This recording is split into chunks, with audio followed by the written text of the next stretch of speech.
En la historia minera de nuestra patria existen pocos ejemplos de persistencia y tenacidad, como el de Chuquicamata, en la realización de un sueño hasta lograrlo. Más aún cuando finalmente resultó ser más fabuloso de lo que sus propios mentores concibieron. En general, la historiografía minera nos ha enseñado que el descubrimiento de muchas de nuestras minas se ha debido a hechos azarosos, productos del acaso o la especulación infundada.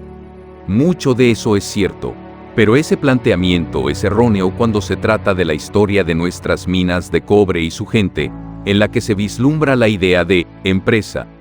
Quizá por el poco interés de nuestros historiadores, salvo honrosos ejemplos recientes, la historia de nuestras grandes minas de cobre pareciera estar sumida en un letargo. Pero ¿qué motivó, a fines del siglo XIX, el abrupto interés de cientos de chilenos por las vetas de cobre en Chuquicamata? Un primer antecedente habría sido la reforma de la legislación minera. El Código de 1874 fue combatido con tenacidad por la comunidad minera desde su promulgación y en 1888 fue derogado tras una intensa crítica. En el nuevo Código de Minería, de 1888, desapareció el procedimiento de excepción por despueble para constituir pertenencias mineras, lo que fue un acierto legislativo. Los inversionistas y mineros habían aprendido las lecciones que el despueble podía provocar en la productividad de las faenas. Pero ¿de dónde aprendieron? La lección provino del desarrollo del mineral de plata de Caracoles, 1870-1876, cerca de Calama, que había tropezado con este mismo problema y quizá muchos pensaron que los riesgos eran mayores en las minas de cobre. El denominado despueble o denuncia de inactividad de faenas mineras originó frecuentes e interminables conflictos y litigios que repercutieron en la productividad de las minas de plata. El incremento explosivo de la petición y constitución de derechos mineros en Chuquicamata entre 1896 y 1900 es un hecho que prueba el impacto que tuvo en las actividades mineras la abolición del amparo por el trabajo reemplazado por el pago de una contribución fiscal o patente minera. Un segundo antecedente sería la inmigración a las nuevas provincias del país que se produjo luego del término de la Guerra del Pacífico. Muchos aventureros, forasteros y desertores de las salitreras del Cantón Central llegaron también a probar suerte a esta zona, atraídos por los rumores de riqueza. Años más tarde, en 1918, y habiéndose inaugurado ya la gran faena minera por la Chile Exploration Company, la Corte de Apelaciones de Iquique ordenó el envío y destacamento de la Policía Comunal al asiento minero para resguardar el orden público. Un tercer antecedente es de tipo geográfico. El cerro Chuquicamata estaba rodeado de pequeños cerros, profundas quebradas y un desnivel de terreno en pendiente de norte a sur, así como de un permanente viento. La altitud por sobre los 2.800 metros sobre el nivel del mar provocaban dificultades adicionales a las labores. En su mayoría, las minas contaban con piques de acceso verticales hasta los socavones, donde se extraían el mineral más rico en contenido de cobre llamado llamperas. Muy pocas minas alcanzaron profundidades mayores a los 100 metros. El depósito mayor, rico en óxidos y sulfatos de cobre, se encontraba próximo y soterrado a las cientos de minas que trabajaron encima.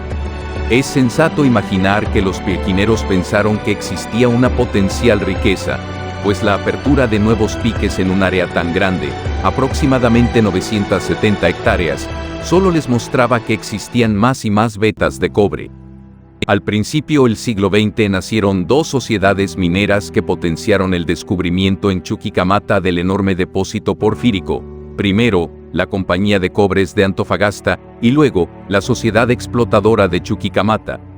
Hacia 1900, el cerro Chuquicamata y sus quebradas estaban repletas de hombres escarbando en sus extrañas, a pulso, bajando el mineral en carretas tiradas por mulas hasta Calama, movidos por la intuición más que por la certeza técnica de la riqueza. Pocas minas contaban con medios mecánicos.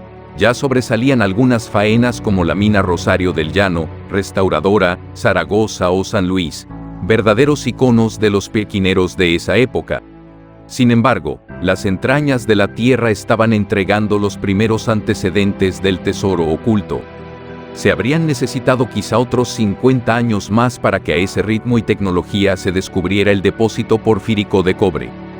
¿Qué pasó entonces para que se acelerara el descubrimiento del yacimiento?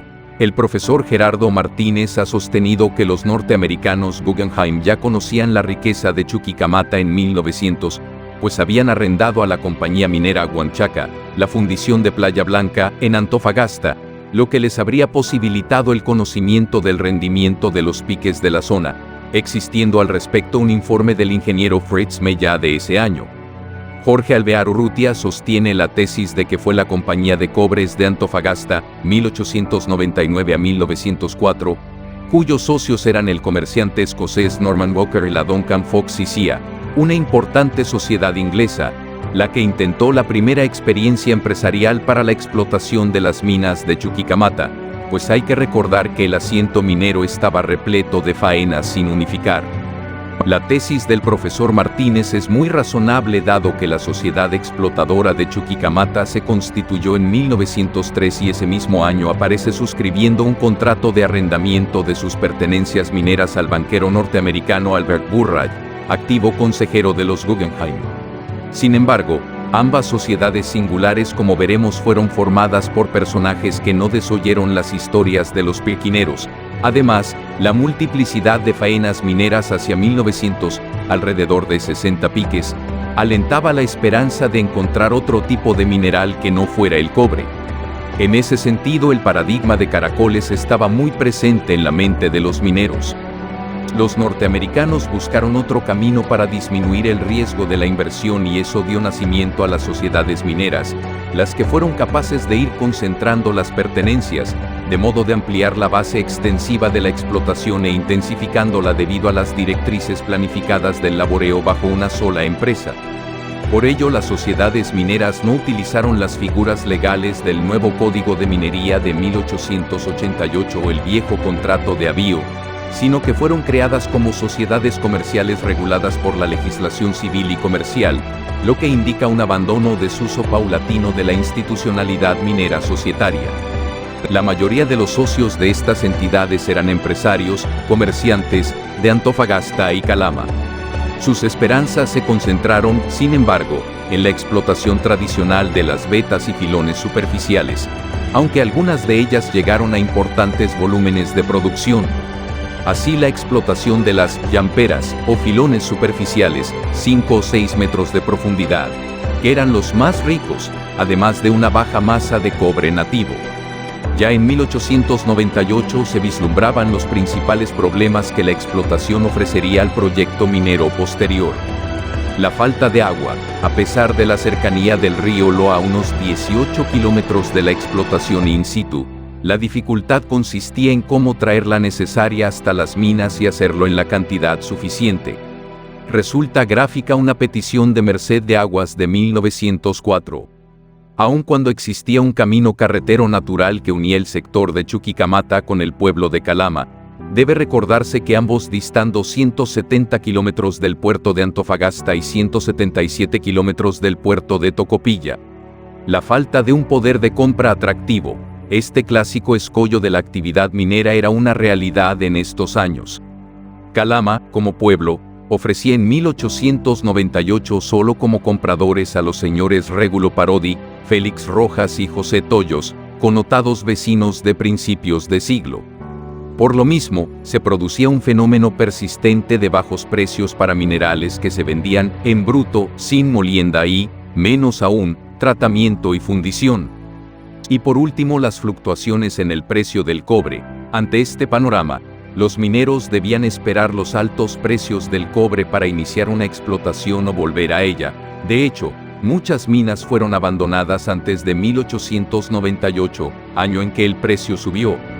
Por otro lado, las sociedades mineras más importantes que se desarrollaron fueron la Sociedad Explotadora de Chuquicamata, que se constituyó formalmente el 17 de diciembre de 1903, en Valparaíso. Su capital social era de 85.914 libras esterlinas. Esta fue la entidad que introdujo a los inversionistas y técnicos norteamericanos al mineral hacia el año 1903, pues convino un contrato de arrendamiento de sus pertenencias a Albert Burrage, el día 3 de abril de ese año. El 24 de octubre de 1912, Duncan Fox Cia Compra a la sociedad todas sus pertenencias en 91.000 libras esterlinas. Posteriormente, como se verá, la sociedad inglesa restituyó a Chile Exploration Company todas las pertenencias de esta sociedad. La compañía minera San Luis, que se constituyó el 3 de octubre de 1908. Fue formada por el empresario minero Luis Camus. Las concesiones fueron vendidas a Albert Burrage por 60.000 libras esterlinas el 2 de enero de 1913, quien posteriormente las vendió a Chilex. La compañía minera Esperanza fue constituida en Antofagasta el 28 de febrero de 1916. Fue autorizada como sociedad anónima el 10 de abril de 1918. Las minas fueron vendidas a Chilex el 8 de junio de 1931.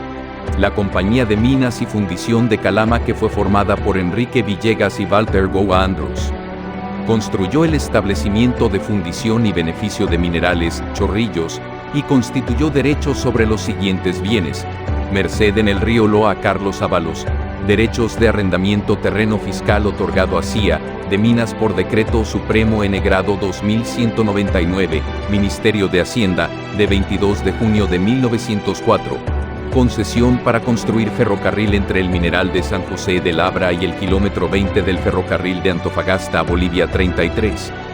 Vendió a Chilex todos estos bienes por la suma de 7.100.000 pesos de la época. Y por último, la compañía minera Zuleta de Chuquicamata, que fue formada por el comerciante Miguel Zuleta el 12 de enero de 1922 en Antofagasta. Esta vendió a Chilex sus pertenencias el 6 de mayo de 1924. La Compañía de Cobres de Antofagasta contó con la mayor cantidad de pertenencias mineras y fue una de las grandes sociedades mineras. Uno de sus socios, Norman Alexander Walker, tuvo la intuición de que lo que faltaba era el método para extraer cobre de baja ley, proceso que lo hiciera rentable, pues poseía una gran cantidad de pertenencias en Chuquicamata. Las ideas de Walker tuvieron acogida. Creyendo encontrar dicha técnica, en 1899 se asoció con Duncan Fox y CIA, prestigiosa casa de comercio inglesa con negocios diversificados en Valparaíso, Santiago y Antofagasta, y formaron la Compañía de Cobres. Vanos resultaron sus intentos, su método no servía para tratar minerales de tan baja ley y la empresa fracasó. Alvear Urrutia señala que llegaron a excavar un socavón de 145 metros en la búsqueda de minerales de más alta ley para recuperar la inversión. La compañía dejó de existir formalmente en 1900. Duncan Fox asumió las deudas y Walker vendió sus pertenencias en Chuquicamata en 35.000 libras esterlinas, aunque tiempo después su sociedad entró en quiebra y muchas de las pertenencias que compró en Chuquicamata, Zulema, Dorotea, Dolores II y Dichosa, fueron adjudicadas a sus acreedores. El aparente fracaso de este primer intento empresarial trajo como consecuencia la materialización de las primeras fases del proyecto minero. Uno de los más relevantes es la idea de sacar la producción del yacimiento por ferrocarril hasta algún puerto, para lo cual Walker obtuvo un permiso para su construcción por Ley N. Grado 1346, de 9 de agosto de 1900. Asimismo, ayudó a las primeras unificaciones de pertenencias mineras en el asiento cuprero, pues, años después, encontramos a Duncan Fox como titular de ellas y posibilitó el acceso de ingenieros y químicos de la casa inglesa al lugar para desarrollar los primeros trabajos de reconocimiento geológico. El proyecto minero en Chuquicamata implicó un enorme esfuerzo empresarial para ponerlo en operaciones. Se inició desde cero, pues su construcción y desarrollo implicó un sinnúmero de desafíos para la ingeniería y metalurgia de principios del siglo XX y un enorme riesgo financiero. Precisamente fue uno de los grandes descubrimientos de depósitos de cobre porfíricos, noción esta última que se encontraba en ciernes para esta época y que se consolida en el campo de la geología, precisamente al descubrirse el depósito de Chuquicamata. En las primeras décadas del siglo XX, los grandes consorcios mineros del mundo se encontraban en formación y precisamente las proyecciones de las necesidades del mercado del cobre fueron decisivas para entender los esfuerzos tecnológicos y financieros que los grupos empresariales norteamericanos desplegaron en la exploración de estos grandes yacimientos de cobre en el mundo.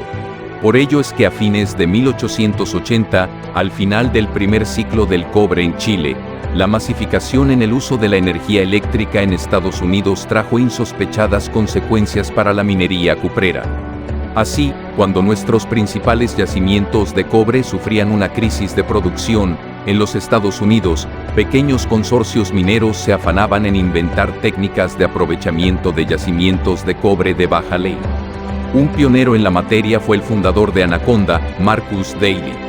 Las innovaciones tecnológicas hicieron viable el proyecto minero en Chuquicamata.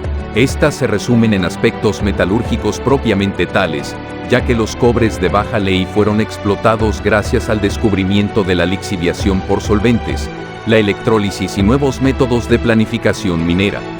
El ingeniero norteamericano Bradley descubrió un método de lixiviación para minerales de baja ley, hecho que habría puesto en conocimiento del abogado bostoniano Albert Burrage.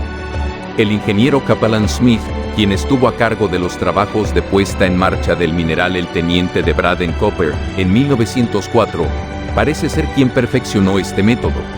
A estos dos personajes debe agregarse el ingeniero norteamericano David Jacklin, quien aprovechando las innovaciones técnicas de la minería cuprera norteamericana, equipos de perforación, carguío y transporte, tuvo la idea de plantear una operación a gran escala, esto es, tratar un gran volumen de minerales a fin de conseguir grandes producciones de sustancias minerales, pues los costos decrecerían. Para tal fin propuso su idea a la firma Guggenheim, quien aprobó la construcción de una planta para tratar 2.000 toneladas por día de mineral, experiencia que dio resultado. Si bien las empresas norteamericanas estaban preparadas para enfrentar el desafío de un proyecto minero de envergadura, no por eso en Chile los hombres de empresa no se daban cuenta de la dirección que tomarían los negocios mineros en el siglo XX. Al respecto, existen interesantes antecedentes que avalan lo expuesto y que reflejan modos distintos de enfocar esa proyección del negocio minero cuprero. Mediante una carta fechada en Valparaíso el 10 de diciembre de 1904, el abogado Jorge Uneus presenta a Vichy Duval un proyecto para lograr una negociación de cobre grande y seria, sustentada en su personal conocimiento de todos los distritos mineros de cobre del país y conocer las grandes negociaciones que se han realizado en torno a ellos. Ofreciendo luego una evaluación de los yacimientos, el plan propuesto era la compra y la reunión en una sola mano de una serie de minas de cobre en producción sólida y reconocida, ubicadas en una zona la más homogénea posible, manifestando que tal zona sería una ubicada en la cordillera de la costa entre Antofagasta y Chañaral. Para Chuquicamata, calculó un precio total de compra de 590.000 libras esterlinas, proyectando una producción de 460 toneladas, barras. Por otro lado, los gestores del proyecto fueron Duncan Fox Cia y el banquero Albert C. Burrage. Este operó en secreto para la firma Guggenheim. En 1899 había participado en un frustrado intento de monopolización del mercado del cobre mundial al formar parte de la Amalgamated Copper Co., bajando los precios, o sea vendiendo bajo el costo real de producción. Este conglomerado financiero buscaban la quiebra de las compañías productoras de ultramar, Río Tinto y Calumet and Hecla.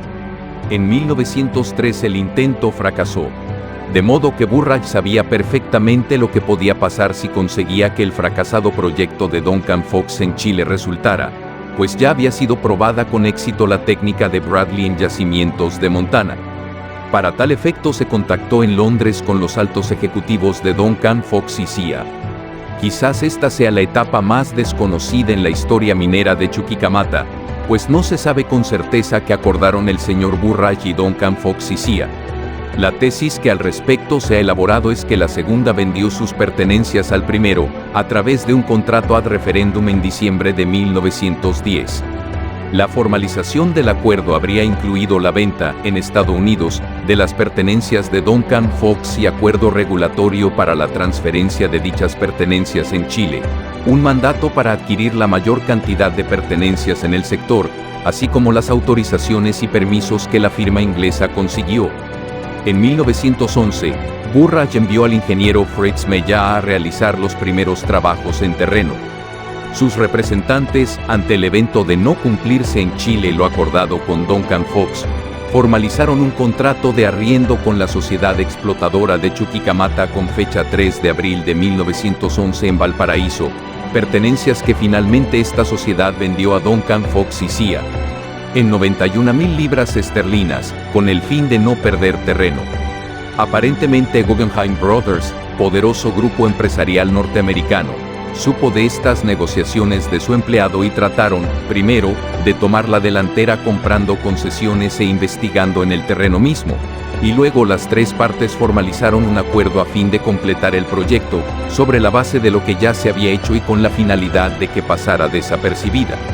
Esta afirmación se demuestra con el hecho de que Burrage había comprado las concesiones a Duncan Fox. Esta formalizó sendas peticiones para obtener concesiones de aguas y el trazado de un ferrocarril. Luego Burrage aparece arrendando las concesiones de Sociedad Explotadora de Chuquicamata. Duncan Fox compra las pertenencias arrendadas. Para sí, Burrage vende en enero de 1913 sus concesiones a Chilex. El banco alemán transatlántico, en Antofagasta, compra 106 concesiones mineras del sector, para sí.